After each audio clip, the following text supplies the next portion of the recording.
Chennai பெரம்பூரில் auto மீது Perambur to Besant Nagar செல்லும் 29A மாநகர அரசு பேருந்து மோதியதில் பிறந்து 15 நாட்களேயான குழந்தையுடன் பயணம் செய்த பெற்றோர் மயிரிழையில் உயிர் தப்பினர். இதுகுறித்து பேருந்து ஓட்டுநரிடம் குழந்தையின் பெற்றோர் கேட்டதற்கு அவர் தகாத வார்த்தைகளால் திட்டி தாக்க முயன்றதாக கூறப்படுகிறது. அந்த காட்சிகளை பார்க்கலாம்.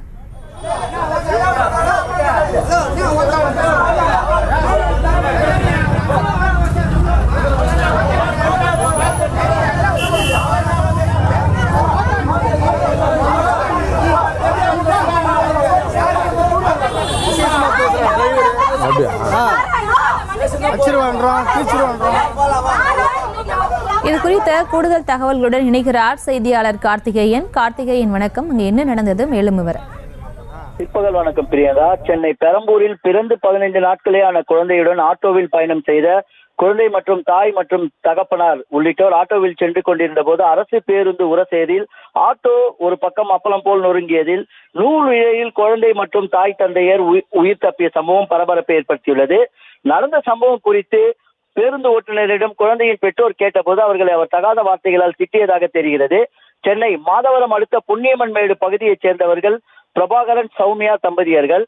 இவர்கள் இருவருக்கும் திருமணமாகி தற்போது 15 நாட்களே ஆன அழகான பெண் குழந்தை ஒன்று பிறந்துள்ளது. அந்த பெண் குழந்தையை சென்னை எழும்பூரில் உள்ள அரசு குழந்தைகள் நல மருத்துவமனைக்கு தொடர் சிகிச்சைக்காக கொண்டு செல்வதற்காக தம்பதியர்கள் இருவரும் தனியாருக்கு சொந்தமான ஆட்டோவில் பயணம் செய்து கொண்டிருந்தனர்.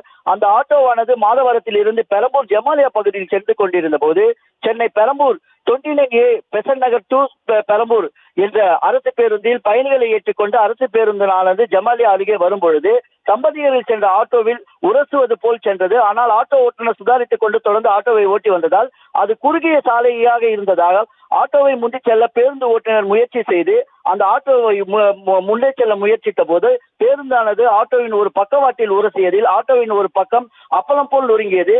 இதில் ஆட்டோவில் பயணம் செய்த பிரபாகரன் சௌமியா தம்பதியர்கள் மயிரிழையில் உயிர் தப்பினார்கள். இதனால் அதிர்ச்சி அடைந்த ஆட்டோ ஓட்டுநர் ஆட்டோவினை ஓரம் நிறுத்திவிட்டு 29A பேருந்து ஓட்டுநர் மற்றும் நடத்துனரிடம் இது குறித்து கேட்ட பொழுது சாலை குறுகியதாக உள்ளது, நீதான் ஓரமாக செல்ல வேண்டும், என்னையே ஓரம் செல்ல சொல்கிறாய் என கூறியதாக தெரிகிறது.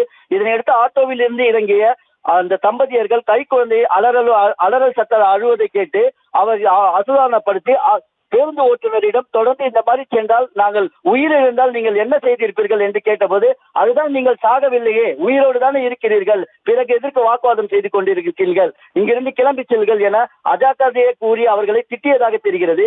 இதனால் அதிர்ச்சி அடைந்த அந்த தம்பதியர்கள் தற்போது ஓட்டேரி காவல் நிலையத்தில் சம்பந்தப்பட்ட பேருந்து ஓட்டுநர் மற்றும் நடத்துனர் மீது புகார் அளித்தனர். இதனிடையே இந்த சம்பவம் குறித்து கேள்விப்பட்ட CITU மற்றும் திமுக தொழிற்சங்கத்தைச் சேர்ந்த அந்த பேருந்து ஓட்டுநர்களுக்கு ஆதரவாக தொழிற்சங்கத்தினர் திறந்து வந்து தற்போது காவல் நிலையத்தில் புகார் கொடுக்க காத்துக் கொண்டிருக்கும் அந்த தம்பதியர்களிடம் தொடர்ந்து மிரட்டி வருவதாகவும் நீங்கள் புகார் கொடுத்தால் நாங்கள் வேலை நிறுத்தத்தில் ஈடுபட வேண்டிய சூழல் ஏற்படும் எனவும் தொடர்ந்து அவர்களிடம் பேசி வருவதாக தெரிகிறது.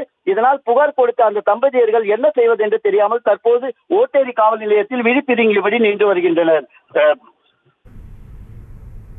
விவரங்களுக்கு நன்றி கார்த்திகேயன். செய்திகளை உடனுக்குடனும் துல்லியமாகவும் தெரிந்து கொள்ள சப்ஸ்கிரைப் பண்ணுங்க.